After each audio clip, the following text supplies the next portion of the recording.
You got a girl, a boy, and another boy. And one of your sons and daughters, they absolutely treat each other wonderful. They just love each other. They so nice, they kind, they take naps, they share their food, they share their sippy cups and their juice. And then when your other son come around, they mean to that son. They throw stuff at the son. They pull the boy's hair. He trying to stand up and walk. They push him out the way. He trying to have, come pick me up, mama. Come pick me up. Here come the little girl to knock him down. Here come the other son to knock him down. You're like, damn. He crying and said, why you crying all the time? You a crybaby. You know, mama loved me better than you. Ah, mama don't love me. And then stop crying. They just abused this child. How would you feel knowing that you got 3 kids and 2 of your kids hate your other child? You'd be mad as hell. You'd be like, don't hit your brother. Don't hit your sister. Didn't I tell you? Didn't I tell you not? You don't talk to your brother like that. You don't treat your sister like that. Well, the Lord is angry about how we treat each other, how we talk to each other, how we talk about each other. There's rules in the Bible about how to do so much that is supposed to be our culture that we have never learned. And we're going to get into it. I'm going to get some of these questions in just a minute. Have your questions ready. We're going to run a commercial real quick. Finish that last verse there. This is verse 2. You only have I known of all God the families. Hold on. The reason why I'm stopping Officer Yagadar, for all you troopers, all you young men and officers, so you can learn how to read the Bible when you read at camp or you read for class, and how to break down the scriptures when, Lord willing, if you become an officer and you start to speak, you need to know there are certain points in the Bible of certain scriptures that are important to highlight and illustrate because they are driving a point, which is the purpose for the scriptures. One of these points in the scriptures, even though it's not a comma or an exclamation point, which is what you automatically should stop to emphasize what's before and after, if, and, but, or, comma, these words, you only, is a very important thing because to all of our people in our brains as Blacks, Latinos, and Native American, because we will love and accept everybody, even though it's still F them niggas from the other side. Even though it's still, I don't F with them, who all over there. If she there, I ain't going. You know, I don't mess with them niggas. I'm not going. No, it's just, you know, it's just we gonna do for the, nah, damn them niggas on the west side. I don't care. I'm not going. You understand? Even though that, we would still openly accept the Arabs, Africans, Asians, Arabs, white man, East Indian, even after they burned the church down. The stupid pastor say, you know what? I want to invite Dylan Roof back to church on Sunday. I know he just shot up my church, killed my best friend. We've been pastors for 20 years. I know he killed Mother Green and Mother Smallwood that's been baking sweet potato pie and mashed potatoes for me for 25 years. I know he just killed all my friends and murdered them. But you know what? I think that white boy can still get the love of God. I want to invite him to come to church so I can hug him and give him another chance to murder some of y'all here. Can I get an amen? All the dumb Christians said amen. God does not accept everyone, and he does not want us to accept everyone. That we have to unlearn, because when we accept people, we accept their cultures, and God wants to isolate us from the cultures of the other nations of people and their gods. Because our leadership is so poor, we've been following these same civil rights Negroes since the Martin Luther King days, and all the people that they have influenced, we've been following them for generations, and they were never who God put in charge. The Lord set up the I.S.U.P.K in the 60s. That's who the Lord put in charge. Commander General Yahanna is who the God of the Bible put in charge to be over all Blacks, Latinos, and Native Americans. And the majority of our people have refused to follow Commander General Yahanna. And because of that, everybody in every Black city is complaining about how violent the city is, because you have not gone to the place where the Lord set up to get answers from the man that he put in charge. You understand? All right. So what you got? Any more on that? Khan, you only have I known of all the families of the earth. Of all the what? Families of the earth. Now, God said, you are my family. There are other families that are all over the world. They are not my family. The Asians are not God's family in the Bible. The white man is not God's family. The Africans and Arabs are not God's family. The East Indians and Eskimos and Polynesians, they are not God's family. That's why he has to tell you, you are my children, not them. I don't give a damn what Johnny and Timmy do. I told you, if you don't do this, I'm gonna beat you. Jimmy may or may not get a beating. I don't know. I don't give a damn. That's not my kid. I told you. And because I told you and you are my family, if you don't do what I say, there are consequences. This is what God has been telling us for thousands of years. We got leaders telling us everything we do is fine. Then God sends evil spirits and the cities are full of violence. This is how you stop the violence. All right? Any more on that? Therefore, I will punish you for all your iniquities. The Lord said, because of this, for this reason, everything that you do wrong that violates these rules that I taught you, you will get a punishment. I'm going to make sure you get a punishment because you know better. You're supposed to know better. What happens if you don't know what the speed limit is and you go through the 50-mile-an-hour zone doing 75? What happens? Salakia, sir. No, I can't let you get another one, Yaga Dog. God. You got the answer key. What happens? Come on, y'all, type in there. Classroom full of people. Get in here, type. This ain't church. Salakia, run the commercial real quick. New Vision Creation, official I.S.U.P.K apparel.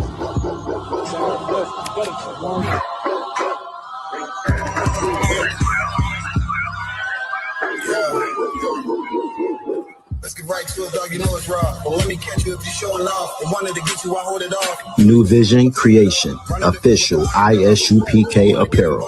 I can admit it, I know what it's I'm tripping, I got every group. Niggas are fumble a bag, I get to the cash fast, gotta salute. I've been a hustler, look how I'm coming up. You running your mouth, better run it up. I'm running this shit like a big dog. Living my movie, they pissed off. Pushing the law cause we in charge. New Vision Creation, official I.S.U.P.K apparel. Making my move, that shit gotta wait. Ahead of my time, keep it in line. Hold on their face, I just learned to keep it all to myself. Wait, a couple of niggas that hang with me, that'll bang for me. If I'm doing bad, never change on me. We don't Chop and cut. Is the Bible. Black supremacy is the Bible. And I can show it to you if you want. Go tell your mother and your father that they descend from rapists and slave traders. God damn you devils, man. You raped us and murdered us and lynched us. Put us in prison houses. Set us on fire. You better teach your young boys and girls the white man is the devil the Bible speaks of. You expect, you tell your Chop and cut.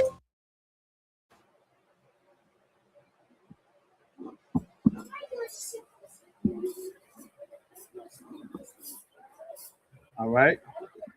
Damn right. Clap it up, clap it up. That's right. All right. Let's keep going. Let's get it. All right.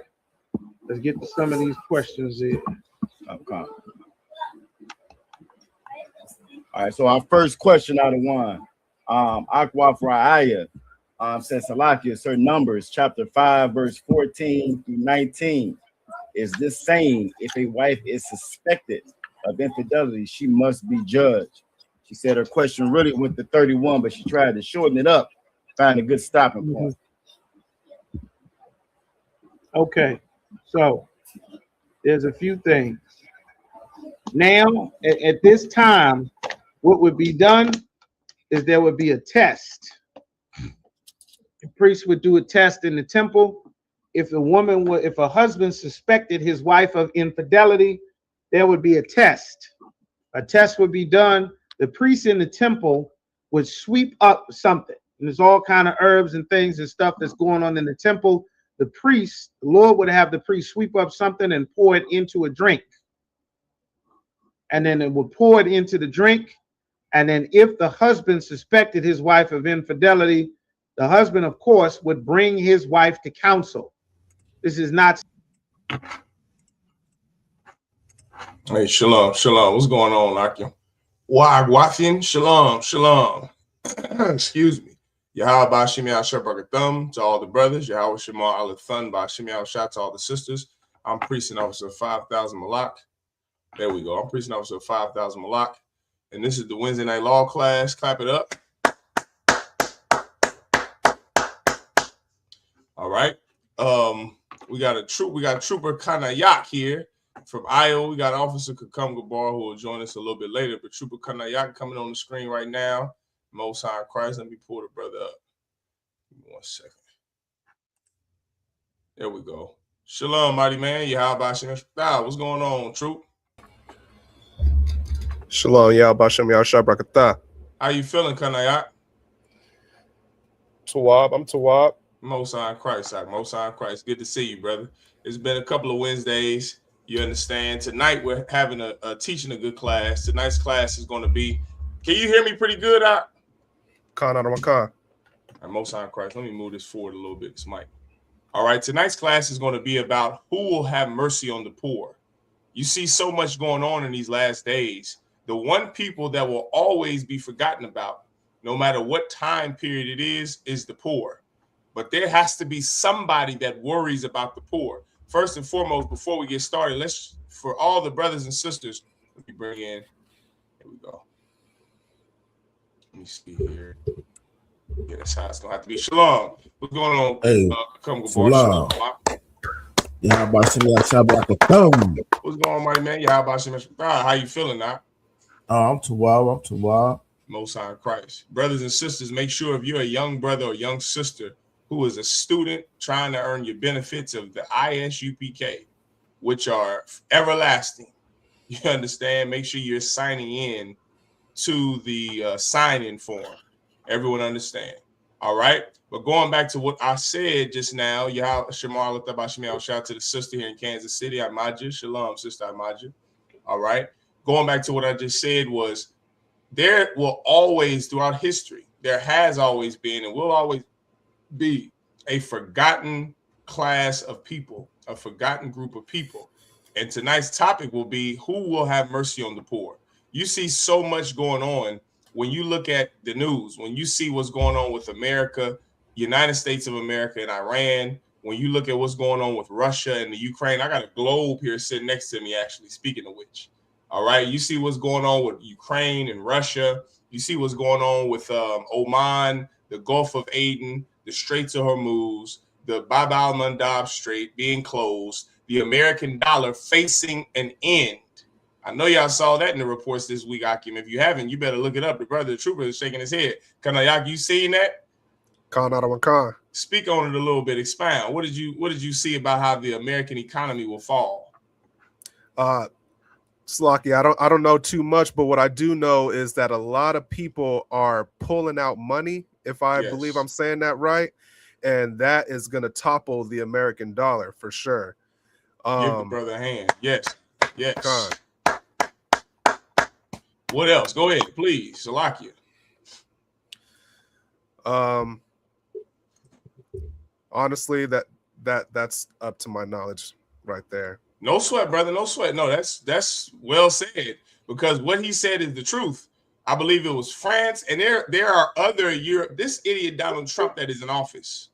By the way, we're going to play a video. If you could, the trooper, Kanayak, if you could or could come, because I don't know if the trooper knows how to share it to this screen, but if somebody could you pull up the USS Abraham Lincoln and then show me the remarks of what the president of the United States of America, Donald J. Trump, said about them, the sailors who are suffering right now on an 11th-month combat deployment. Okay? Yes, what the brother said about the American economy is true. I have a report here, if I could, that actually goes in depth to what the brother was just bringing out, of how all these European countries, because Donald Trump is such an idiot, because he's such a liar, and because he's so selfish, like so many white people, it is a trait of our oppressor to only care about yourself. We've broke this down so many times, Kakam Gabar, in this class on Wednesday, going back to Cain, how that is a specific trait of Esau that he got from Cain. Remember, Cain is reincarnated to Esau. And because our oppressor are the Edomites, they are the Edomites. They come from Esau in the Bible, Jacob's brother who the Lord split up. Those Edomites get that selfish spirit from Cain. Am I my brother's keeper? What am I supposed to care about somebody other than myself? Is that what I'm supposed to do? Well, because that is a trait of our oppressor. This idiot Donald Trump, although France is the oldest ally of America, although Spain and the European Union are protected classes by America and allies of America, this dummy Trump doesn't care about that. He openly offends the European Union countries, Spain, the Netherlands, France, Germany. They say Germany is about to elect a white woman out that is more racist, that was more racist than Adolf Hitler. You can look this up, all because of what Trump has inspired with his selfishness, his greed, his violence, and him not caring about the people who risk their lives for him. That has inspired the European Union nations to disperse from America, meaning they are now dissecting the European Union. So now there won't be a European Union. Before you look at it, there won't be a European Union. Those countries won't be in a union anymore because they are learning from America. You have to look out for yourself. That's why Spain declared. That's why Spain denied Donald Trump in America the access to their base. They denied them right when the start of this war between America and Iran was happening. There was an article I read that said America, and it was by the New York Times, by Al Jazeera, by the Times. America asked permission for Spain, the Spanish prime minister, to utilize the bases that they have over there because they are in close proximity over there in the Mediterranean to Iran. And so they wanted their air force to be able to launch sorties from Spain to drop bombs and missiles on Iran. The Spanish prime minister declined. He said, hell no. That prompted Donald Trump to then go and offend Spain, offend the European Union, and the result of that was the European Union is now disbanding. Now there won't be a European Union. Now you won't have countries that are together in the same region that are helping each other. Now every man will be for himself. That is a direct prophecy in the Bible. What I just described is a direct prophecy in the Bible. Kakam, you had something you wanted to say? Yeah, just to add on top of that, it's probably the same thing, but yeah, Trump, he was so like a child, you know what I'm saying? And because of that, you know, he said that he's gonna opt out of NATO. Yes, NATO too. Yeah, you know, so because certain countries wouldn't help, and he's like, yeah, well, we protected y'all for years and this and that, and y'all don't want to help with the Iranian war. Well, guess what? We're just gonna opt out of NATO and see how you uphold now, you know. So and he's been threatening to bomb certain allies over there. What was it? Oman. That's one of the and you know he's stepping on everybody's toes, and like it says in Revelations, it says, and they shall hate the whore and burn her with fire. Damn right. I yield. Damn right. Give him a hand. Yeah. Give him a hand. I got a video instead of an article. I think now in these last days, Akim, you can read an article when you make your own personal vehicles. When you make your own personal videos for your pages, your YouTube and social media pages. But for the sake of class, I believe it's more apropos to watch and look at and show the people videos, because they are very, in these last days, people are very consumed with their eyes, what they see. And life hasn't always been that way. You two brothers are old enough, just like me. I understand there was a time where it wasn't so much what you watched on TV, it was what you read. And reading was so big a long time ago. These kids won't understand that. Before the internet, kids, you actually had to read articles. You had to read the news. You can listen to it on the radio or watch it, but you would prefer, because news stations historically have always had the ugliest white people ever on them. So because of that, it wasn't common for Negroes and Latinos to watch it, but we would absolutely read it. That's why newspapers are dwindling out, because no one reads anymore. This generation watches everything. And because we're fishing in this school, we're fishing all age groups. We're going to watch a video about the economy. I wanted to pull from I believe his name is Daniel Lewis. Let me see. I think that's his name. Let me see. Oh, it can't be his name. That can't be it. But I do have a video nevertheless. I want to find this oppressor, right? But everything that Cucumber said, give him a hand too. Everything he said was the truth. This dummy Donald Trump, he wants to bomb Oman. Now, that is a ally, at least it was, of America before Trump was in office. And that's another thing that this is the signs of the times.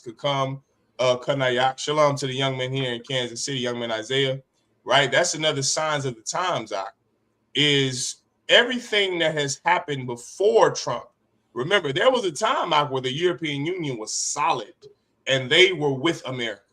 There was a time when NATO was solid, they were together, and America protected these countries.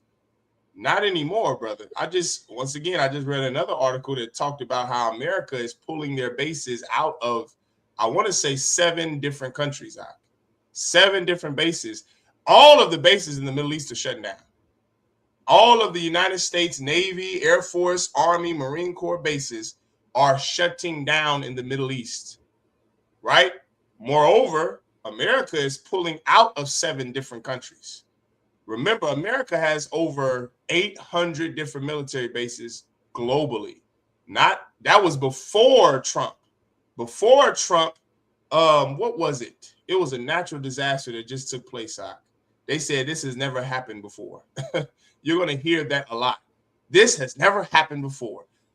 Brother, there was a hailstorm in Colorado in the middle of August. This week, right now in Gary, Indiana, give Captain I.S.U.P.K a hand. He's over Gary, Indiana. Recently, brother, they have been without power for the last 8 days, an entire week that the news is not covering. But black people who have phones are covering their own situation, their own poverty, right? Going into tonight's topic. What you see before Trump, things that have never happened before, you're going to see those things after Trump while he's in office. Why? Because these are the signs of the end times. And everyone should be prepared. Everybody. I don't just mean physical preparedness, which is what you see white people push. White people push physical preparedness. When there's a flood, this is something I always want to ask white preppers. And there's nothing wrong with physically preparing. You should be physically prepared. But I'm going to teach you a lesson in how to be spiritually prepared too. Whenever I hear white preppers stocking up these cabinets and shelves, right? That's fine, that's good, that's dandy. What happens when a natural disaster hits your home and now all that you worked for years to prep is gone in an instant? You see how that works? You see, in Colorado, they've had flooding and hailstorms in a matter of 24 hours. They had to have bulldozers come and scrape the hell off the streets. Imagine you have stocked and prepared for 10 plus years, 1 year, for 6 months now, and you're ready for SHTF. You're ready for it. And then the Lord sends a tornado here in the Midwest and wipes all of your homes out of the ground. What then will you say? What then can you do? You see, there's something more important than physical preparedness. It's good to exercise. It's good to have them sewing machines on hand, if you know what I'm talking about. If you want West, you know what I'm talking about. It's good to be physically prepared, to stock up food, to stock up groceries, to stock up non-perishables. It's good to have generators, backup generators. But what happens when when the Lord sends an angel to send a flood that wipes those houses off of the map? What happens when the Lord sends a tornado or a winter blizzard, and now everything in your home is gone, it's ruined, it's destroyed, you have no home? Then what? Spiritual preparedness is more important than physical preparedness. And the only way that you're going to get the Lord on your side is for you to obey the Most High God. It's for you to care about someone other than yourself. We're going to get into that in a second. Let me pull this video up about the American economy. excuse me, if I can find this.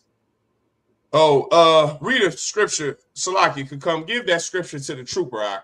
I said a whole bunch of scriptures. I don't have your number. I got to get your number, Kanayat, so I can send you these precepts. But get them from Kakam.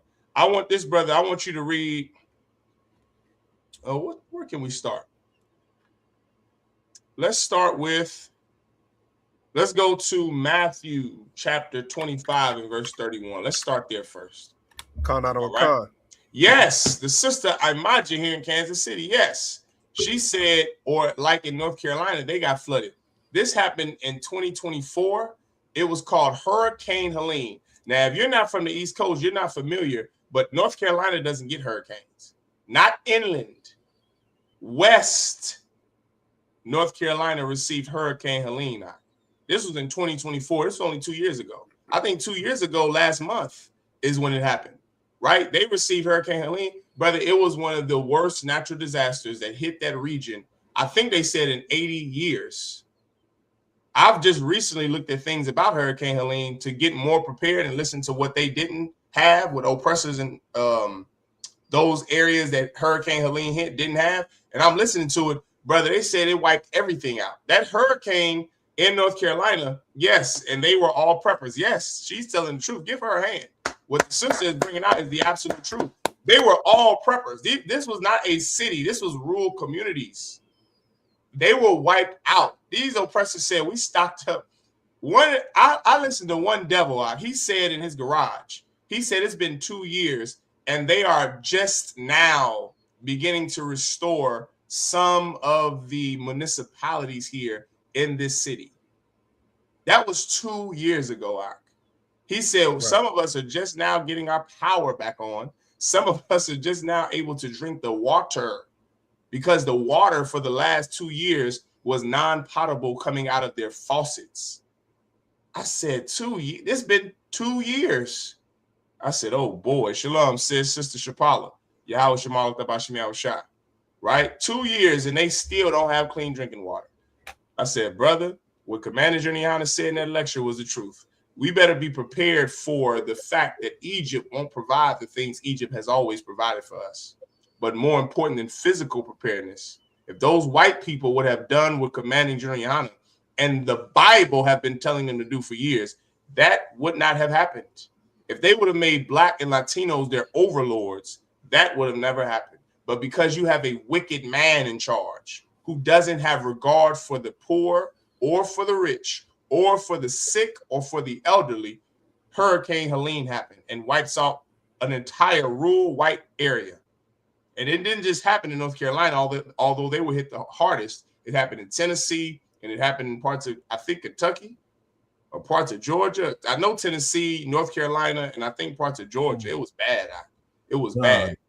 All right. Somebody wanted to say something?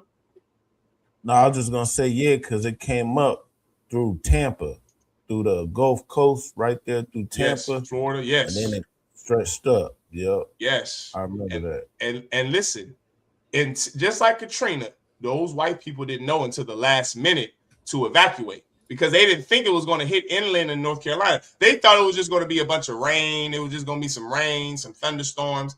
They didn't know they were going to get a hurricane inland of North Carolina. So those devils who are very ignorant and who are very proud, is something you better remember about white people. You can't tell them something. The water, Kanaya. I see your message. Salakia. I see your message. You can't tell white people anything. So their dumbasses stayed at home and lost everything. And just now, 2 years later, they're just now able to drink their water. Brother, you better have some spiritual preparedness. You better be prepared spiritually. Maybe we'll make that a class one Wednesday out. We got how to physically prepare. There's so many preparedness lists and groups. Get in them and join them. That's good. Get all skills you can have. But brother, something that you are not being taught is how to spiritually prepare, because white people, Asians, Africans, they don't know how to spiritually prepare. Only we do in the Israelite School of UPK. That is who you better listen to in these last days. Everyone understand?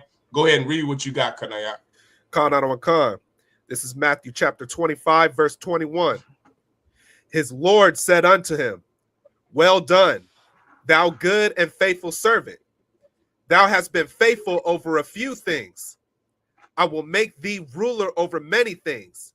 Enter thou into the joy of thy Lord. Right. This is a parable that Christ, this is written in red, which means Christ said this, right? This was a parable that our King Yahushua spoke and taught the disciples and the children of Israel that he was teaching at this time. And they asked him a question. Now, the first part of the scripture was the parable. Then he goes into why you should take care of people who are less fortunate, which is the entire point of this scripture. He said, well done, thy good and faithful servant. Read up just a little bit, maybe 3 verses, right? Read up 3 verses. Matthew chapter 25, verse 18. But he that had received one went and digged in the earth and hid his Lord's money. Okay, go down a verse. Verse 19. After a long time, the Lord of those servants Salakia, start from where you started from.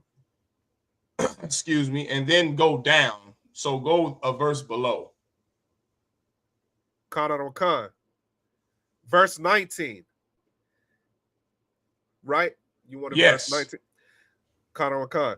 After a long time, the Lord of those servants cometh and reckoneth with them. What scripture did I give you out? Matthew chapter 25, verse 21. No, I said Matthew chapter 25, verse 31. Salakia. You're all right. Matthew chapter 25 and verse 31. That's what I want you to start with, all right? Matthew chapter 25, verse 31. When the Son of Man shall come in his glory, and all the holy angels with him, then shall he sit upon the throne of his glory. Keep going. Verse 32. And before him shall be gathered all nations, and he shall separate them one from another. Keep going. As a shepherd divideth his sheep from the goats.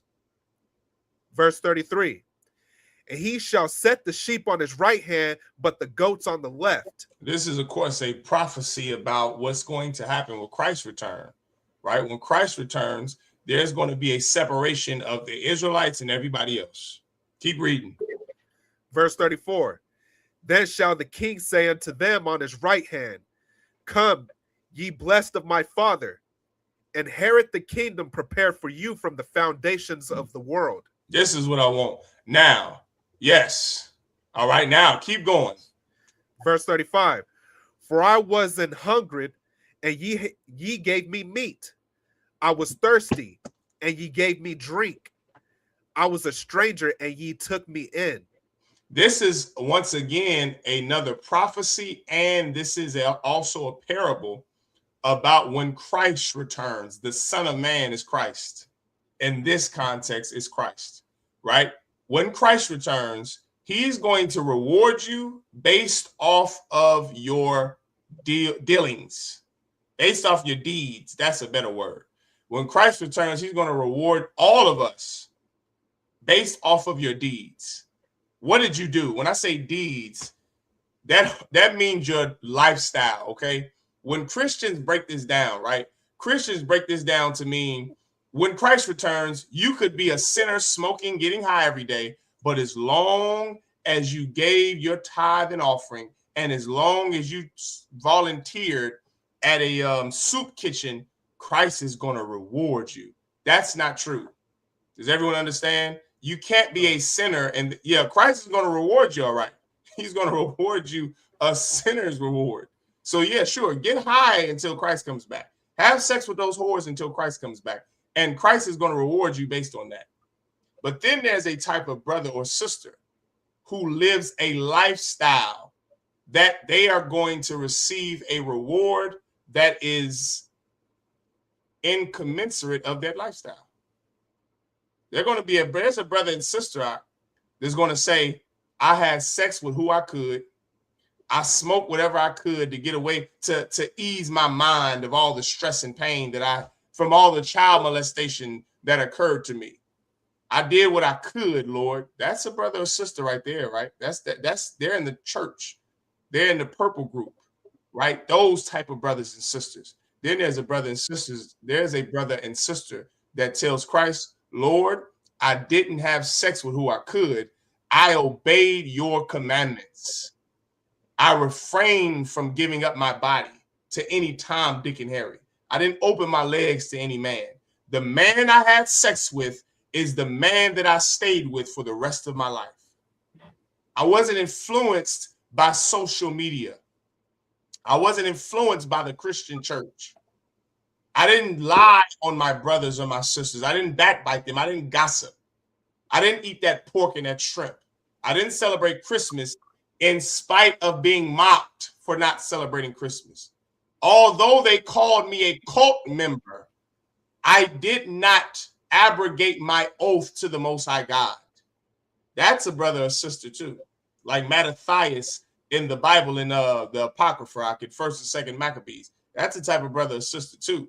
That although they're being mocked for being in the truth, the way Christ and his disciples were, although they are being stoned and persecuted for doing the right thing, for simply saying, I don't celebrate Christmas because it's not my beliefs, right? I don't believe that a man should be with a man because it is unlawful.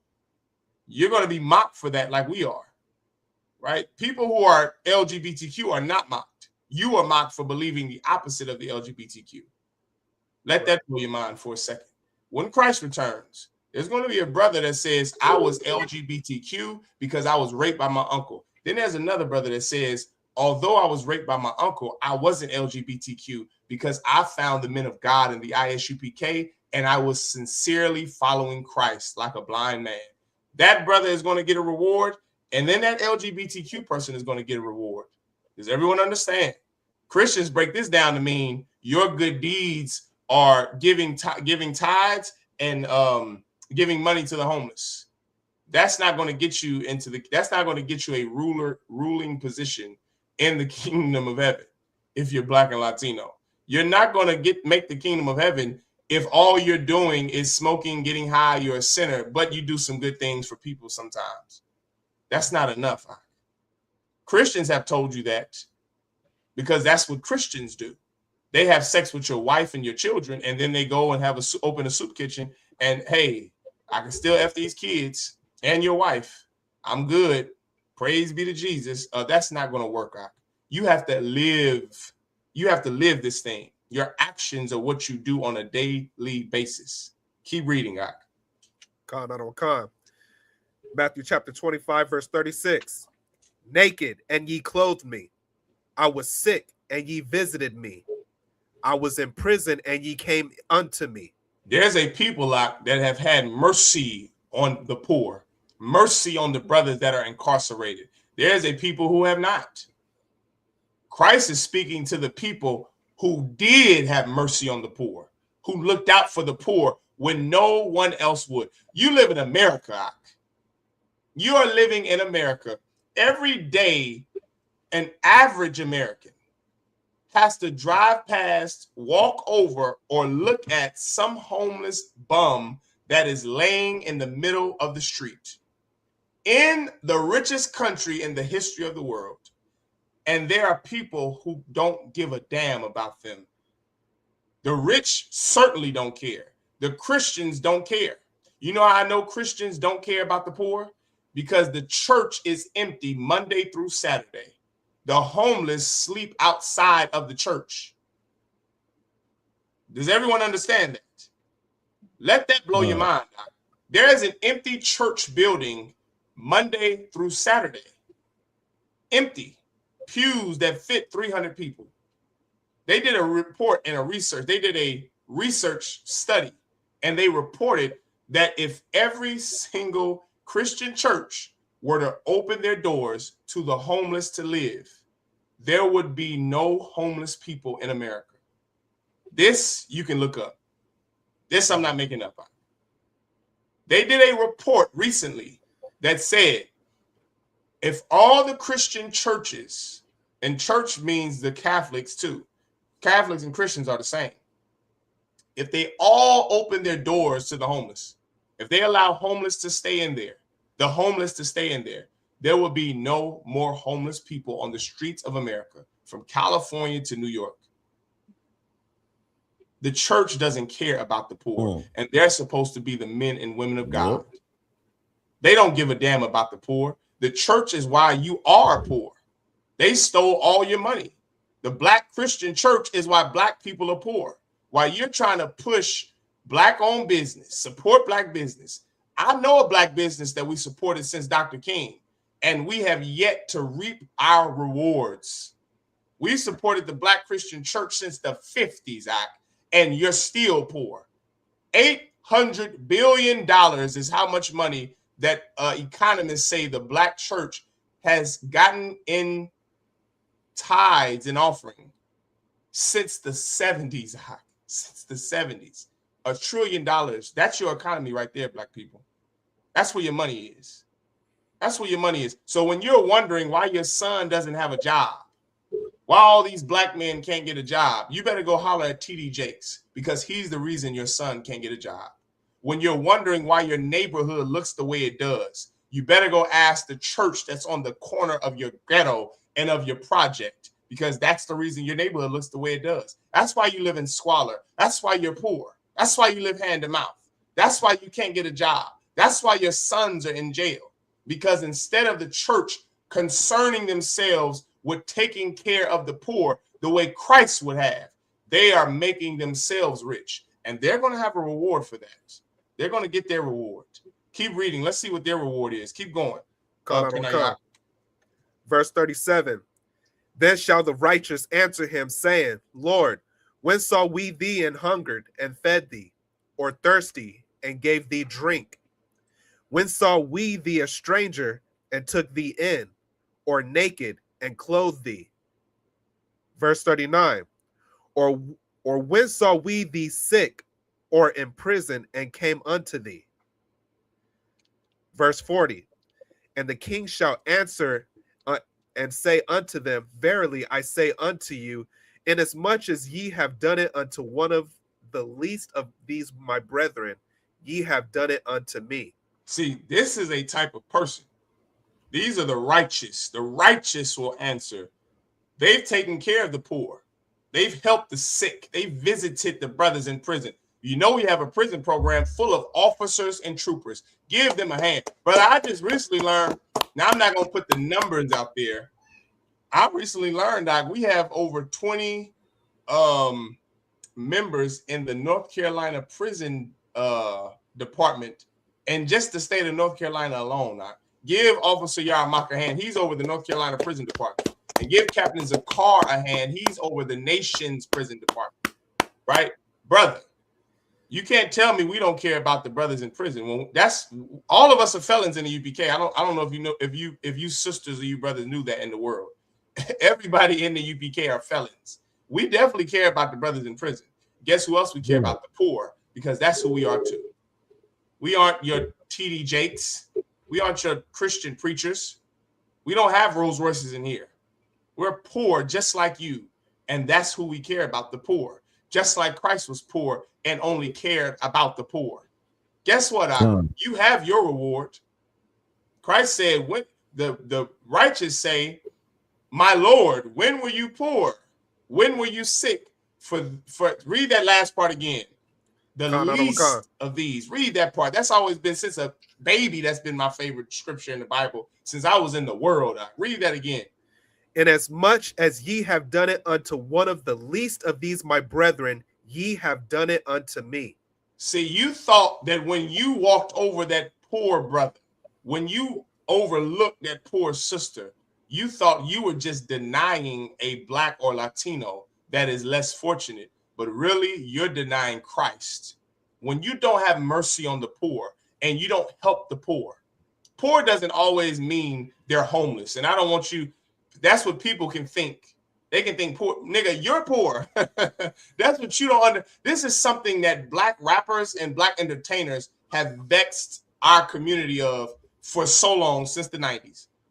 Black rappers make you think that you're not poor. Entertainers make you think you're not poor. Those same Black rappers and comedians and athletes are poor. You want to look what Michael Beasley, you want to look at Michael Beasley? You want to look up the average? Do this for me, Kanayak. Look up what is the average. Look up how many ex-NFL NBA players go broke after they retired.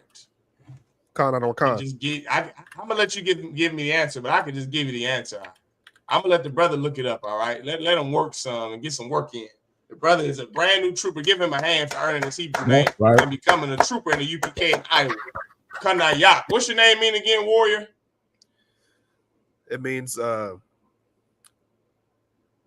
Salakia. It means dedicated. To give the brother a hand. Dedicated. Yep. This brother is dedicated. Does everyone understand? Yeah, that's a good one, sis. Christians say, I'll pray for you. Yeah, and that was the prayer when they say, I'll pray for you. That was the prayer there. Them niggas telling you, I'll pray for you is the prayer. You see, you think that you're not poor, which is a vexation on the black community for blacks and Latinos. I don't know who it was that came up with that high figure man, or what is it called, Doc? A high value man or some garbage like that. High value. So high value man. Can I help you, brother? Something that makes 6 figures and 7 figures, you're poor too. When you have a white man that's worth $1 trillion, you're poor when you make $100,000. What is $100,000 a year? You know how much houses are?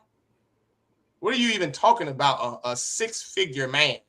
What is that? He's poor, sweetheart. If you're marrying a 6-figure man, guess what? He's poor and so are you. You're poor. You think $100,000 is equal to how much Solomon Northup made as a slave when he would perform for white people on his fiddle. You are in the same condition as Solomon Northup. You're in the same condition as Harriet Tubman before she was an abolitionist, while she was a slave in Maryland. You think you're better than them? Do you think you earn more? You think you're in a upper class? Can I hip you brothers and sisters to something else? The class system is a Leninist Marxist concept that is a farce. It is not real. Does everyone understand? You are either rich or you're poor. Middle class doesn't exist. It doesn't exist. You aren't middle class. That is something that rich white people tell poor white people who make a little more than trailer park trash rubes that wants to give them an esteem. All right, that's all. It's to give white people that are middle class an esteem. You're not middle class, black people.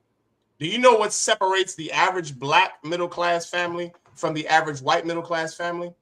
They say that black middle class families have, if you were to get fired, if a black middle class family was to get fired today, they could survive 4 weeks. 4 weeks. Okay? If everything they own, and that's if they sold everything they own, including what was in their savings account, 4 weeks is how much, that's how long a black middle class, an average black middle class family could survive if they were to get fired or laid off today. Do you know how long a white middle class family could survive if they were to get laid off today? 12 months. 12 months, the average white middle class family, if they were to sell all their belongings, if they were to cash out that 401k, if they were to just get fired today, they could last and survive 12 months before they needed help. 12 months. What do you think as a black person, you're middle class? Are you out of your effing mind? Black people, you're poor. Latinos, you're poor. The Haitians don't even try to deny it.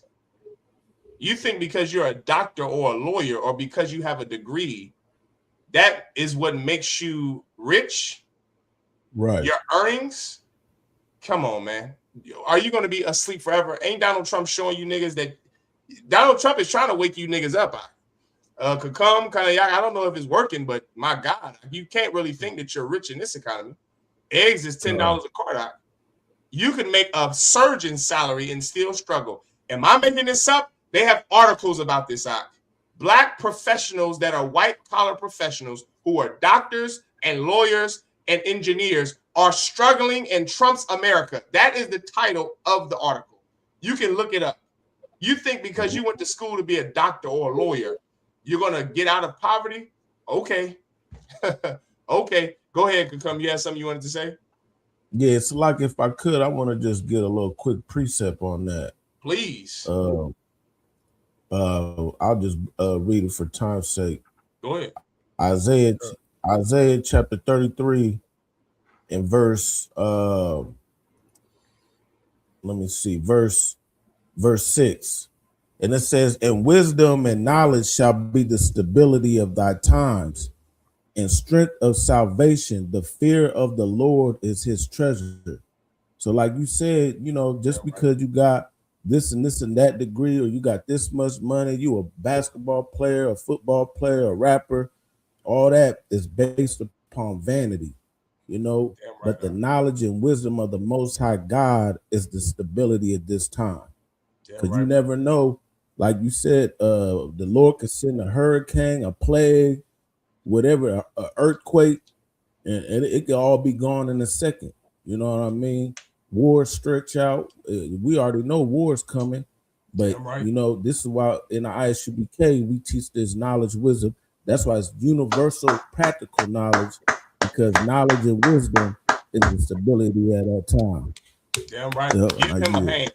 That is the perfect breakdown. Officer Kakumgabar, camp leader of Iowa. Well said, brother. I couldn't say it any better myself. That is the absolute truth, what he just said. That is what your defense is going to be. Ain't that what I just said a second ago, Kakum, about your spiritual warfare? That has to, your spiritual preparedness, which is wisdom, that has to be your defense.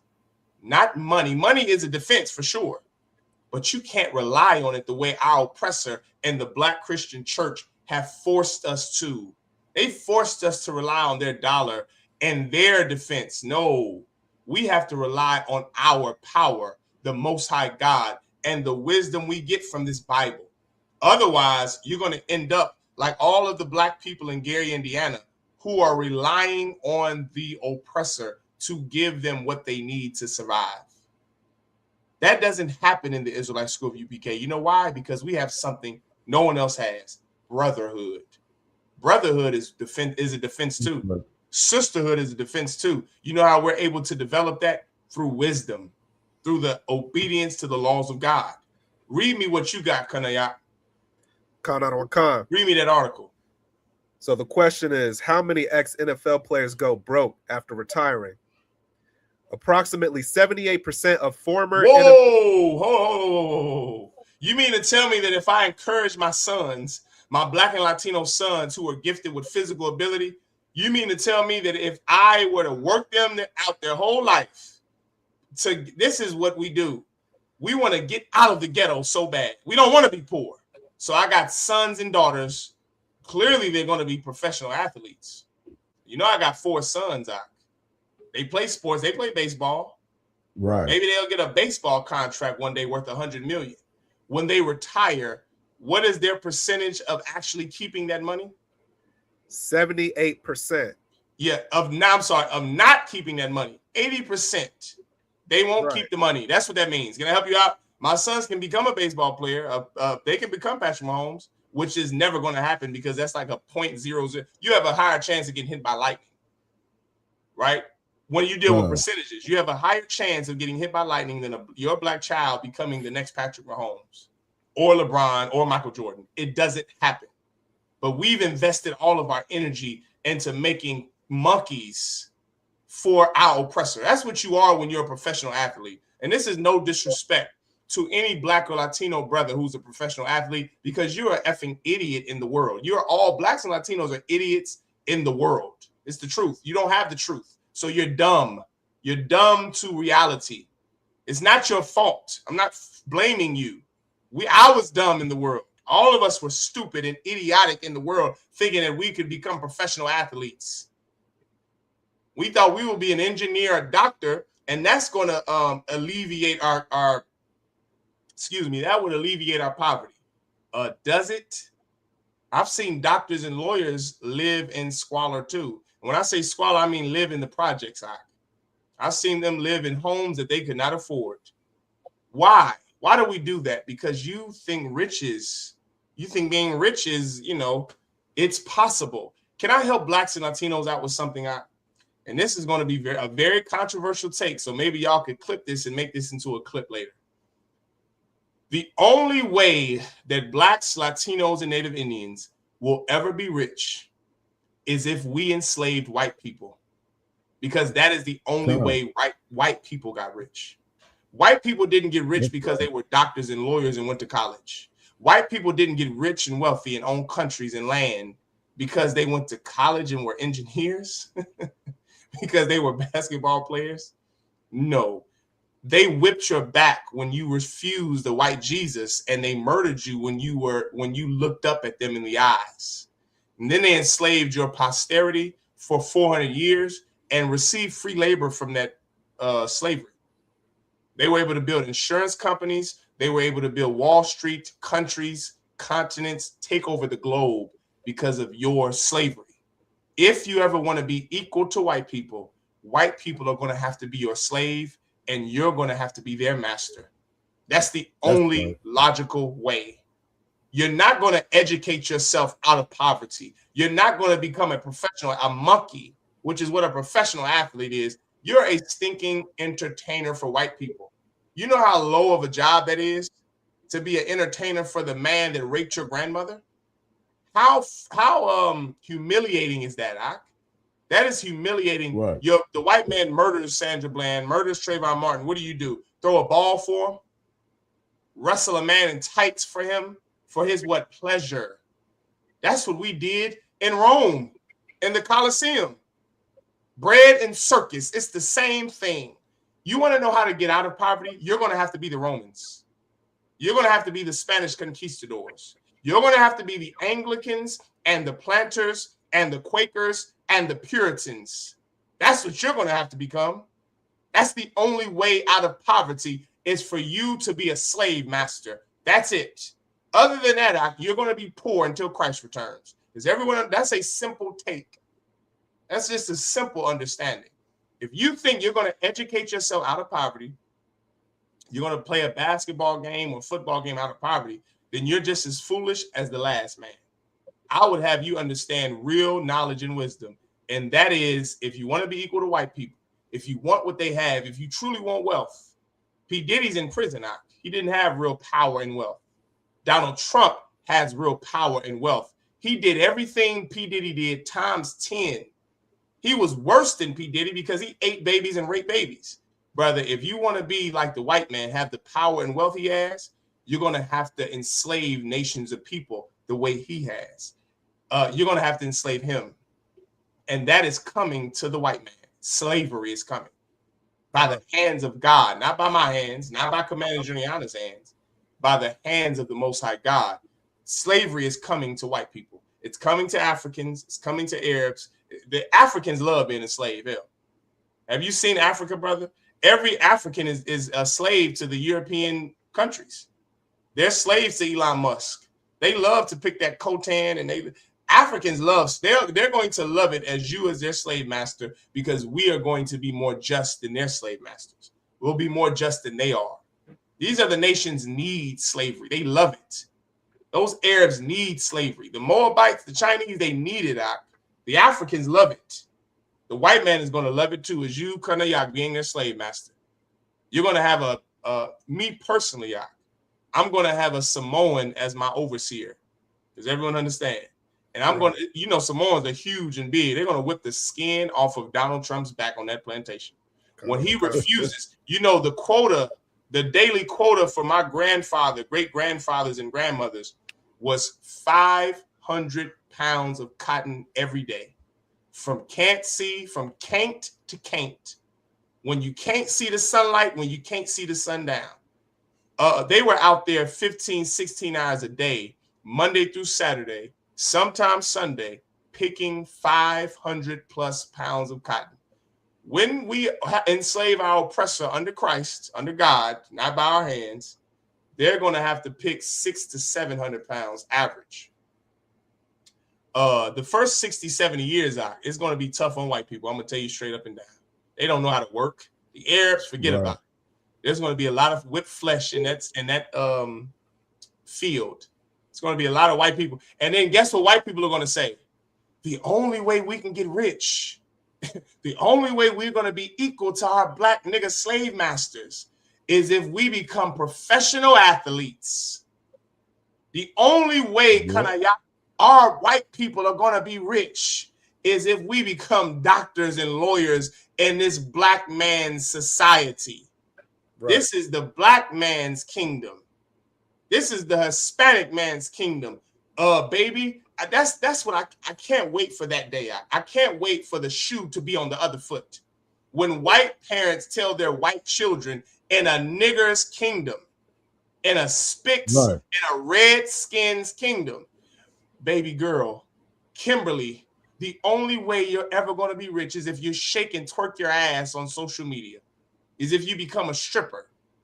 I can't wait for that day when white women tell their white daughters, you got to use what you got to get what you want. If it's a man, if some man wants to marry you, you got to make him prove himself. I can't wait for the curses that we suffer to be on our oppressor. For some white father to work his son half to death to be the best football player he can be, to be the best baseball player he can be. And I'm going to encourage it from white slaves all over this earth. I'm going to say, yeah, white, that's good. I want to own the NFL in the kingdom of heaven. You don't think we're going to have an NFL in the kingdom of heaven? You don't think sport is going to have its place in the kingdom? Yes, it will. And white people are going to be our entertainment, the way niggers and Spic's are their entertainment. And white men are going to beat their sons in a football field until he's able to run 4-4 flat, 4-2 flat. And I'm going to have breeding farms where I breed the best white men, the best white women, so they can be my gymnasts, they can be my Simone Biles, they can be my Sha'Carri Richardsons, they can be my my Michael Jordans and LeBron James and Patrick Mahomes. That's what's going to come to white people. Justice and equality. Then you know what you'll be hearing white people say? We can get out of this poverty if we get educated. We can get out of poverty if we become doctors and lawyers. We can get out of poverty if we just become football players and athletes to these black men. And you know what we're gonna sit back and do? We're gonna sit back and say, yes, you can. Right. Yes, you can. I can't wait to see a white Martin Luther King in the kingdom of heaven. I can't wait for it. I can't wait for a white man to say, they're whooping us, they're lynching us. You know what we should do? Love them more. We should turn the other cheek, brother. I'm going to cry in the kingdom of heaven when I witness a white Dr. King. I'm going to laugh, but brother, I'm going to cry. I'm going to cry tears when I hear a white man say, these black people are oppressing us. They killed us in Mississippi. They're lynching us. You know what we should do? We should love them. We should love them and have sex with their women. That's what we should do.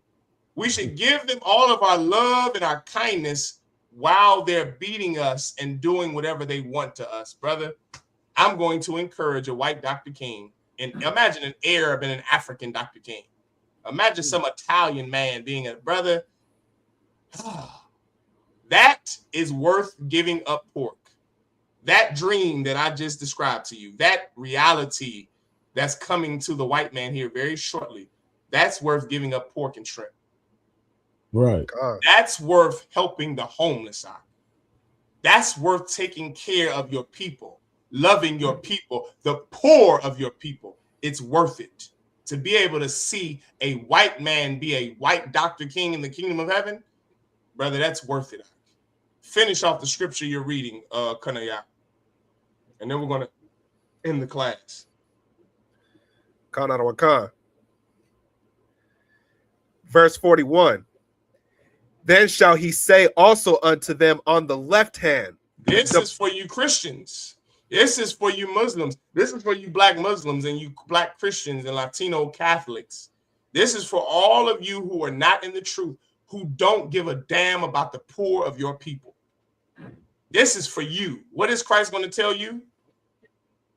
Depart from me, ye cursed, into everlasting fire, prepare for the devil and his angels. Yikes. That's your fate. For all you niggas that don't care about the brothers that are locked up.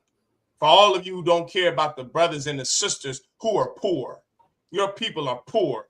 Don't have housing, don't have anything. What do? Like Officer Tatum, you blame them. You know, black people are our own worst enemy. Shut the hell up. You blame a poor black person who was born into poverty, who was raped and molested since they were 6. They grew up to be a murderer and a gangbanger. What are you blaming them? Are you crazy? You're blaming the victim? What did Christ say is going to happen to you? All of you arrogant blacks and Latinos who hate black people, what is Christ going to say to you on that day of judgment? Read that part again. Shalom to the trooper. Khan. Depart from me. What is he going to say? Depart from me. No, he's going to love them. Depart from me. Come to me. Depart from me. Let me embrace you. Depart from me. I love you no matter what. Depart from me. I know your heart. Depart from me. Let's let bygones be bygones. Depart from me. Christ ain't all loving like you make him out to be in the church. Right. Christ is telling a group of people that are not white people. He's talking to blacks, Latinos, and Native Indians, his own people. He's going to tell his own people who stayed in the church and they turned their nose up at the poor and the gang members of this society who are Negroes and Latinos. He's going to tell them, depart from me. Depart from me. Get the hell away from me. Why is he going to tell them that, trooper? Ye cursed, into everlasting fire, prepared for the devil and his angels. Oh, you're going to be with the white man like you want in the kingdom of heaven. You're going to be feeding him in his hog trough. You're going to be the lowest in the kingdom of heaven. Why? Why are they going to be cursed to this damnation of hell with their oppressor? Why? Verse 42, for I wasn't hungered, and ye gave me no meat. I was thirsty, and ye gave me no drink. Verse 43, I was a stranger, and ye took me not in, naked, and ye clothed me not, sick, and in prison, and ye visited me not. This is why you're going to be the lowest in the kingdom of heaven with your oppressor. This is the reason why, black Christians, because you have neglected God's chosen people who are poor. You see, you care about the rich of our people. I see that in you, Christians, but you don't care about the poor of your people. The brothers who are gang members and murderers, the sisters who shake their ass in the strip club, who were raped and molested. You turn your nose up at them. You don't care about the poor children who are being abused in foster care. You don't care about the poor of your community. You want to get out of your community. You tell your children, I can't wait for the day we can get out of the ghetto and move away from these other niggas, these other Latinos. You Latinos voted for Donald Trump, and he's deporting your dumb ass too. Why? Because you hate the poor Latinos. You hate the Latinos. You hate Raza with the MS-13 tattoos and the gangs and the brothers that's in the cartel and got the tats on them, and the hard-working brothers that are in La Raza, the plumbers, plomeros, and the electricians. You hate them because you think that one day you could be just like Donald Trump. You think one day you could be rich. You idolize white people. You've done it since slavery. You've done it since the Spanish conquistador. I know why you do it, but here's your reward. Depart from Christ. Get away from him. And you're cursed in damnation to be the lowest in the kingdom of heaven. Now you're going to be with the white man that you've been wanting to be with since you were in captivity under him. Now you're going to get just what you wanted. You see, you didn't care or take care of the poor of your people. You didn't help them. You wanted to be a white Christian. You wanted to just live in harmony and peace in America. There's a reward for you niggas that want to just live in peace, like Officer Tatum. There's a reward for him. Depart from me, ye workers of iniquity. Get the hell away from me. Go feed white people in a hog trough. And while you're at it, you're going to lay on straw. You won't rule in the kingdom of heaven because you want to rule in your oppressor's kingdom. So now this is your reward. If you don't have mercy on the poor, who will?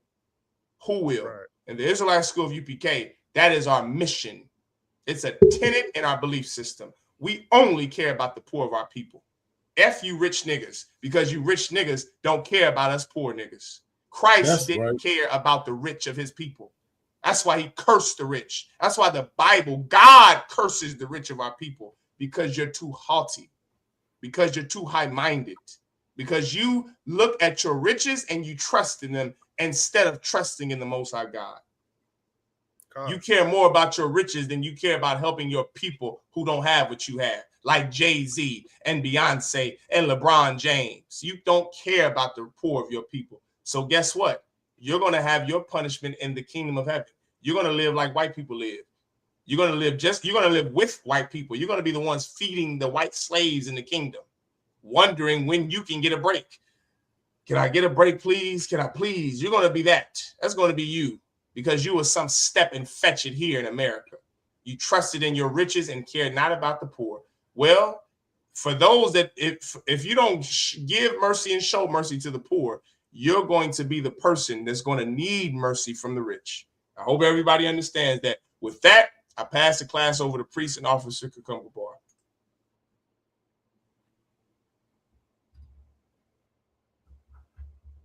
Damn right, damn right. Clap it up, clap it up. Officer Malak, putting it down. The announcements. We are the I.S.U.P.K. started on 1 West 125th Street, Harlem, New York. Room for new brother and sister. When a new brother or sister comes into the school, they are off limits for 6 months. They are here to be saluted only. They are here to shed themselves to the world. If they need transportation, the teacher will arrange it. And after that 6 months, if a brother or sister has an interest in a particular person, he or she must get permission from the head to speak to that brother or sister. There's another 6 months in which the brother and sister will court each other. And after that 6 month period, the brother and sister will get permission from the head to marry. Pay your tithe. That's a commandment. You can find that in the book of Numbers, chapter 18 and 21. The book of Malachi, chapter 3, 8 through 10. That means a tenth in the Hebrew, ma'asharah. That's 10% of every penny or increase that the Most High gives you. You can give that to the Treasury Department or to the teacher. A priest fund or a free will offering for priests is not mandatory. That's whatever amount you would like. And the upcoming holy convocations, November 11th at sundown, it's the memorial blowing of the trumpet, which is the first day of the 7th month according to the Hebrew calendar. Also, we got the the East Coast cookouts, Lockyer. That's in Philadelphia. That's September 5th, if I'm not mistaken. Definitely get with your nearest camp leader to get more details. And with that, if any brother wants to join the school, they need to come in here with all black boots, shirts, pants, war scarf. And let's give a courtesy salute to the teacher. Men of Israel, Majum, which means to stand. Men of Israel, Majum Shabbat. Majum, Barak. Yahabah Shimei Shab Rakatah. Yahabah Shimei Shab Rakathum. Yahmatah, that means hands down, saw. That means a turn. We're going to give a courtesy salute to the sisters. Majum, which means to stand. Men of Israel, Amajim Shabbat, Amajim Barak, Yahweh Shema Al-Dhan B'Hashem Yahushua. Yahweh Shema Al-Dhan B'Hashem Yahushua. Yahmatah, class dismissed. Shalom, Makim. Good work, brothers. Shalom. Shalom.